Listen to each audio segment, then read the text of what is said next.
পবিত্র ঈদুল আজহার টানা ছুটিতে লাখো পর্যটকের পদচারণায় মুখর হয়ে উঠেছে কক্সবাজার সমুদ্র সৈকত।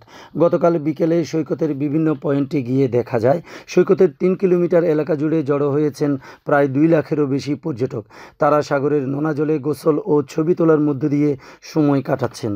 এদিকে কয়েকদিন ধরে সাগর উত্তাল থাকায় ঝুঁকির কথা জানিয়ে সাগর সীমায় লাল পতাকা টানানো হয়েছে, তবে তা উপেক্ষা করে অধিকাংশ পর্যটকই সমুদ্রে নামছেন। টাওয়ার থেকে নজরদারি, বালিয়াড়িতে টহল আর পানিতে বোট নিয়ে টহলের মতো ৩ স্তরের দায়িত্ব পালনের কথা জানান লাইফগার্ডের সিনিয়র কর্মী মোহাম্মদ জহিরুল ইসলাম। পর্যটকের সার্বিক নিরাপত্তায় প্রশাসন ও আইনশৃঙ্খলা বাহিনী তৎপর রয়েছে বলে জানান কক্সবাজারের জেলা প্রশাসক মোহাম্মদ সালাউদ্দিন।